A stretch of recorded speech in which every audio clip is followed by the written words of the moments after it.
you know, this is the live reaction to Wilder versus Joseph Parker, in which Joseph Parker basically beat Deontay Wilder very decisively. There were times in the fight it looked like Joseph Parker was about to Deontay Wilder.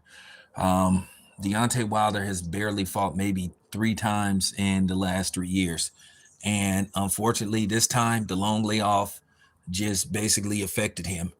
And then keep in mind, when I first found out that he was fighting Joseph Parker, I didn't say nothing. I had a feeling this was going to happen because at the end of the day, Joseph Parker had, you know, not including this fight, he had 3 fights this year. Deontay Wilder had 1 fight in over a year. But at the end of the day, it wasn't gun shy. It was just that he was rusty. And plus Joseph Parker knew what to do. He took away the right hand. And Deontay Wilder was loading up, waiting for that right hand. He didn't try to do nothing in between to set up the right hand. And that's the problem. Deontay Wilder at this stage in his career, only can fight one way. So now, based off the fact that he's been stopped 2 times and now he's went to a decision, now you could say possibly he's been figured out, unfortunately. Everybody was telling Deontay Wilder to just let it go. And he just couldn't. He couldn't pull the trigger. The timing wasn't there. You can clearly see the ring rust. And at this stage, Deontay Wilder can only fight one way. He cannot make adjustments, and we just have to accept the truth. Now, for those who gonna sit up here and get mad, I'm about to say this because at the end of the day, I don't give a damn what none of you niggas think, because I'll just have to tell the truth. Y'all done ran away from this conversation far too long. Y'all don't want to have real conversations, but you want to play that role that somebody's being a coon or a sellout and stuff. Well, this is the work of Al Haymon when you go against him. So he finally lets Deontay Wilder fight, and look what happens. He could have been keeping Deontay Wilder active. He could have got Deontay Wilder a fight or two after the Hellenius fight, which went 1 round. Nothing went wrong with Wilder.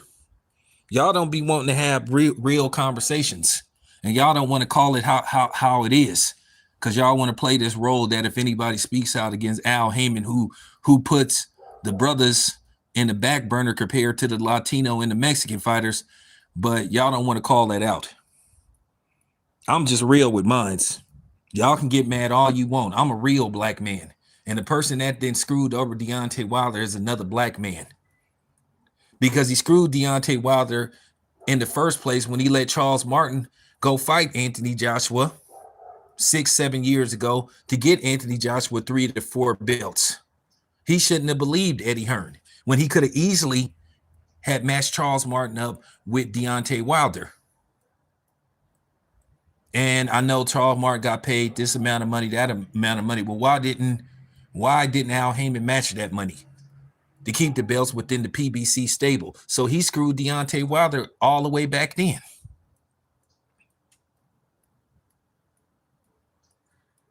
So no, let's just keep it a buck. Let's not play these games no more. See, I'm not afraid to say it, while a lot of these other niggas on here be sitting up here trying to shame you and make you feel bad if you call out Al Haymon. Al Haymon tried to devalue Terrence Crawford for years. Didn't want to find no money for Terrence Crawford. They trying to do it right now with Devin Haney. They don't want to pay Devin Haney, even though Devin Haney just went on record and said, I'll take the same deal you gave Ryan Garcia.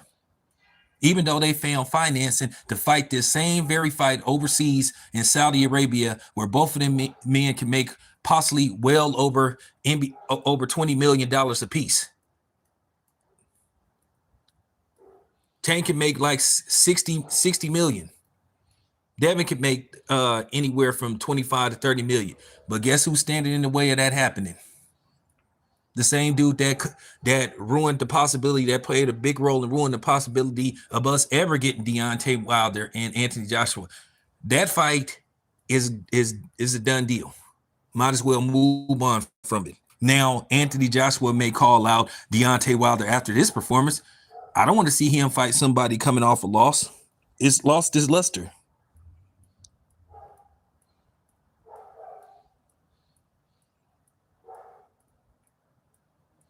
Nobody don't want to have this conversation about who the culprit is. And this is why the PBC has blacklisted me. This is why the PBC won't let me cover fights. This is why they blacklisted me. So the black man blacklisted the black media reporter, the dude with the black media outlet. So I'm just saying. Now, you know, it's going to be people that's going to make excuses, but it's cool. Me, myself, I'm going to say something that people going to be afraid to say about Wilder. I really do think Wilder should consider retirement. I really do. He's 38 years old. At this stage, you made, who knows how much Wilder made. Wilder made probably well over $10 million for this fight. So what's the use of continuing to do this? At the end of the day, he's been figured out. And then due to the fact of the ring rust, and then people looking at how Joseph Parker performed against him, then not to mention Wilder didn't have his legs. His timing is gone. So I'm telling you right now, after this, it's going to be a line. I'm telling you right now, people are calling their promoters right now saying, I'll fight Wilder.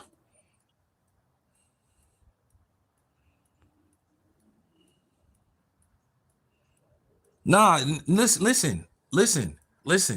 I'm not criticizing Wilder. I got mad love for Wilder, but at the end of the day, when do we get to the point to where we have to tell the truth? And it's certain people that need to stop like protecting Al Haymon and running behind Al Haymon and sucking up to Al Haymon. Al Haymon don't give a damn about the black community. He's proved that over the years by favoring Latino and in particularly Mexican fighters over black fighters, making them top priority.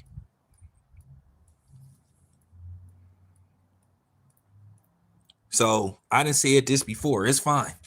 It's fine. And once again, nobody talks about how Al Haymon and the PBC be dogging out black media. And I had another person that called me and confirmed it. And that he knows this is going on, but he don't do nothing. So I'm just keeping it a buck. Why can't we tell the truth? Why can't we tell the truth? Can't blame this one on the white man this time. And I'm going to tell you right now, under Malik Scott, so this is like the third fight with Wilder and Malik Scott, it seemed like he's went backwards.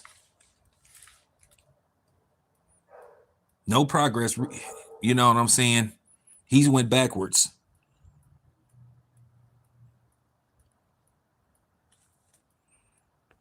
Well, here's the thing. Sometimes I have to. It doesn't matter about what you don't want to do. It's about what's best for you and your well-being. At the end of the day, Wilder said it himself. Wilder is a millionaire, man. He's taking care of his money. He's properly invested his money. At the end of the day, you get to the point, okay, is it really worth it? I know people say, oh, okay, I don't want to, retire off of a loss. Well, you know what? Sugar Ray Leonard retired off of a loss. Mike Tyson retired off of a loss. Manny Pacquiao retired off of a loss. It happens. It happens. Hagner retired off of a loss to Sugar Ray Leonard in a very questionable decision in the first place. We can't sit up there and talk this stuff about, well, nobody wants to retire. At the end of the day, Wilder got kids. He got a wife. At the end of the day, you got to think about what's best for your family. It's no reason for him to fight anymore. He doesn't have to fight anymore. He doesn't. Wilder has given us years of highlight reels. He's given us all he could give us. He's given us enough.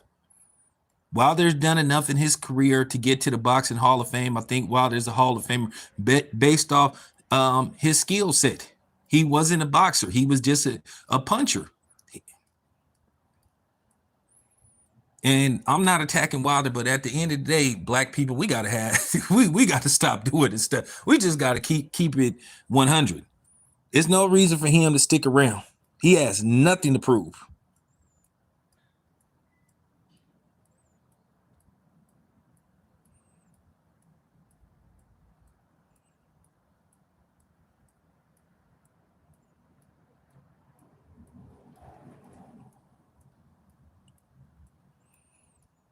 Well, it's gonna be some people that's gonna listen to this video and they gonna call me a sellout. They gonna say I'm hating on Wilder, I'm hating on Al Haymon.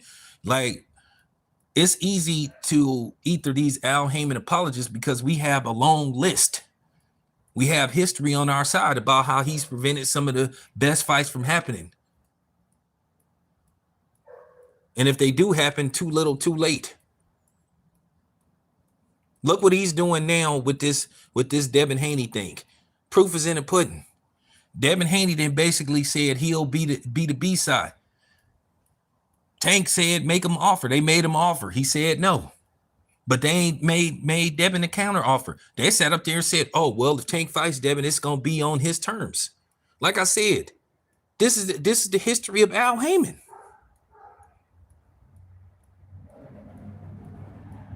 This is the history.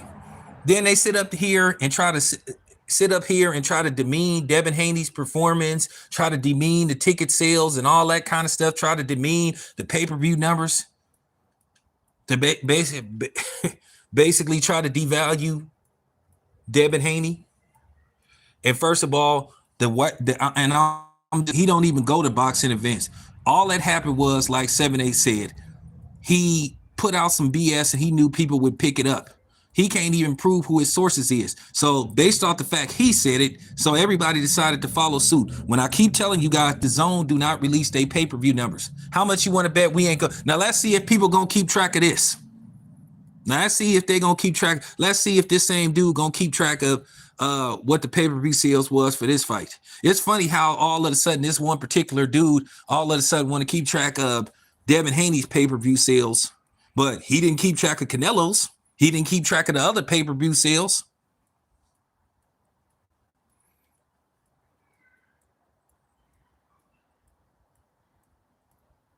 So it was cap.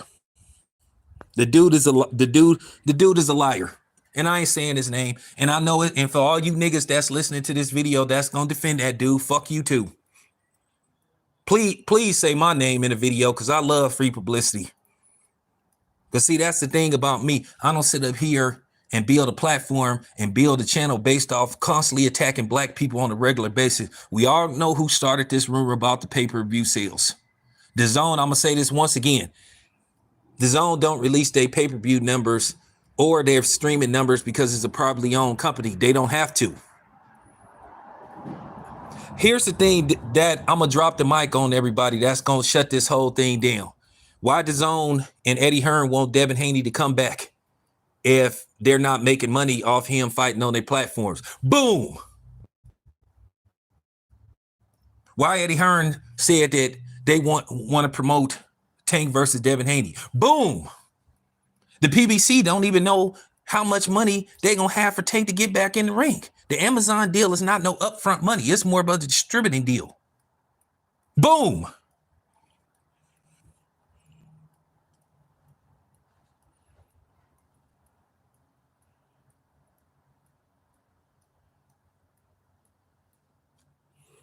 Man, I listen, Chase, I'll be trying to be professional because y'all know that I cover these fights, but Leonard Ellaby is a hater, and he putting extra syrup on his butter biscuits.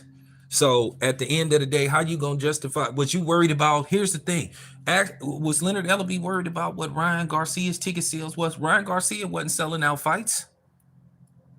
When he fought at the Staples Center, it wasn't standing room only. I was at the Chase Center. It was packed. The fight was selling so good to where they had to open up sections. And for people to sit up there and say that it wasn't sold out, they're a damn lie. But that's what I'm saying. That's the PBC moniker. Devalue black fighters and put your black fighters in the ring with these undermatched Mexican or Hispanic fighters that you know you're going to have a clear advantage over.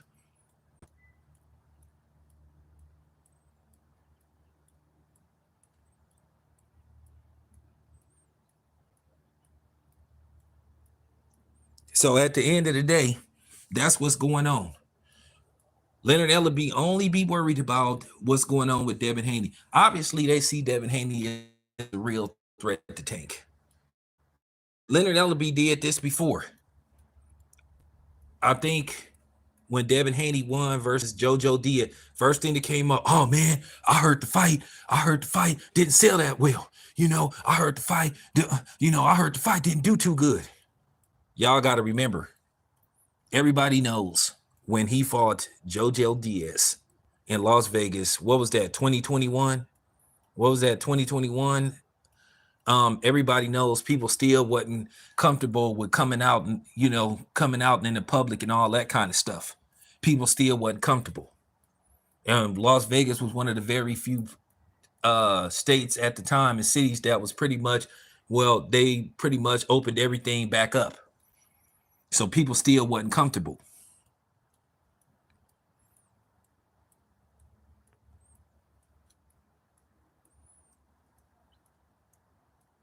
So I'm just keeping it a buck. Hey man, what's up, Trick? Yeah, so I'm just keeping it a buck. You gonna get the truth on my channel. That's what Leonard Ellerbe do. Every time somebody asks him about Devin Haney, here he come trying to devalue. Oh man, I heard the fight didn't do this. I heard the fight didn't do that. Listen, some people gonna make it look like Leonard Ellerbe know what he talking about because Leonard Ellerbe be texting him and talking to him and stuff. Leonard Ellerbe is a hater. He a hater, and that's all it come down to. He a hater, he a mouthpiece, and he a flunky for Al Haymon. Because at the end of the day, he damn near was out on his ass when Floyd got rid of him. And he went crying to Al Haymon, and basically Al Haymon talked Floyd into bringing him back. Yeah, I said it.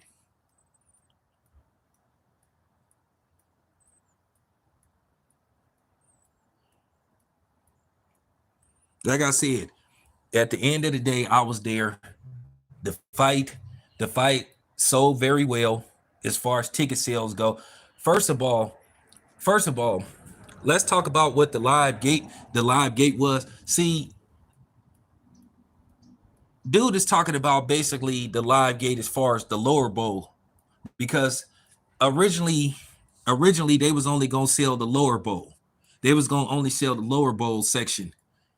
So at the end of the day, they had already made the money back for the selling out the lower bowl. They did those the upper level seats and sold them for $57 as a bonus. So they wasn't tripping. The zone that made money off the fight, off the ticket sale. So Leonard Ellerbe is not telling the whole truth about the live gate. He's leaving out information. See, I'm giving y'all the real. So when people start talking about what the live gate was, the live gate really was for the lower bowl ticket sale. Eddie Hearn said it himself. When they first put those tickets on sale, the only section that was available at first was the lower bowl section. And them tickets was going for $6,000-$7,000 of dollars a piece. But they sold like almost 10,000 tickets like the first week and a half. Then they started opening up sections because they had already got a return on the lower bowls ticket sale. So once again, Leonard Ellerbe ain't telling y'all the whole story, but you're hearing it from me. But anyway, you guys, let me get ready for the next fight. We'll be back later. I'm out. We'll be back later.